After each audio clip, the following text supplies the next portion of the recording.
নমস্কার বন্ধুরা, নতুন একটা রান্নায় সবাইকে স্বাগত। আজকে আমি রান্না করব থোড় ঘন্ট। আপনারা তো থোড় বিভিন্ন রকমভাবে খান, ভাজায় আমরা বেশি খাই, কিন্তু নিরামিষ এই থোড় ঘন্টটি খুবই চমৎকার একটা রেসিপি। এই থোড় ঘন্ট দিয়ে এক থালা ভাত তো আমার পরিবারের সবাই এমনি খেয়ে নেয়। আমি বলতে পারি আপনারা যদি এইভাবে থোড় ঘন্ট বানান তাহলে বারবার বানিয়ে খেতে চাইবেন।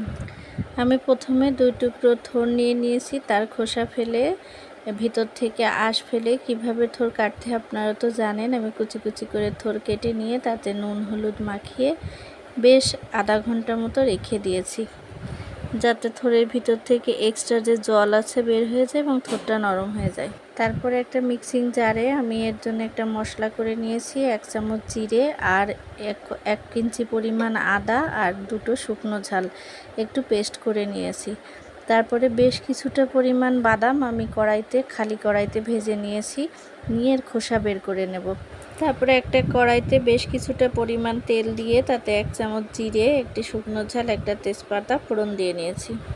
ফোড়নের সুন্দর একটা গন্ধ বের হলে ছোট ছোট করে কেটে রাখা আলু, আমি এখানে বড় সাইজের একটা আলু নিয়েছি, আলুটা সুন্দর করে নুন হলুদ দিয়ে ভেজে নেব। নিয়ে আলুটা সুন্দর করে ভাজা হয়ে গেলে এর মধ্যে আমি জিরে আদা শুকনো ঝালের পেস্টটা দিয়ে দেবো।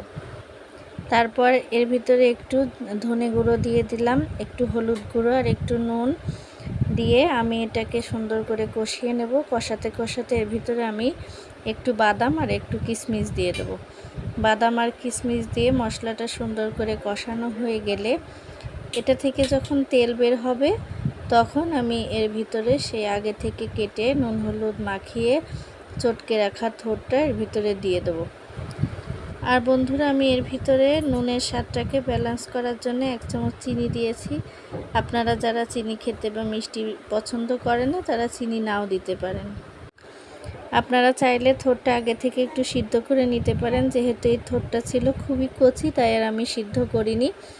আমি এর ভিতরে থোড়টা দিয়ে 2টো কাঁচা ঝাল দিয়ে ভালো করে ঢেকে এটাকে কষিয়ে বেশ কিছুটা নরম করে নেব।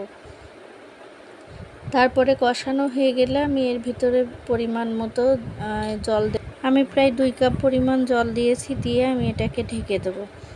ঢেকে থোড় বা আলুটা সিদ্ধ হয়ে না আসা পর্যন্ত আমি এটাকে ফোটাবো।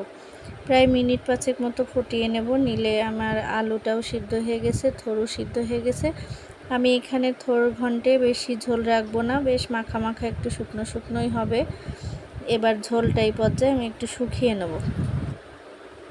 ঝোলটা শুকিয়ে আসার সময় আমি এখানে 1 চামচ চালের গুঁড়ো অথবা আটা সামান্য একটু দুধে বা জলে গুলিয়ে দিয়ে দিবেন।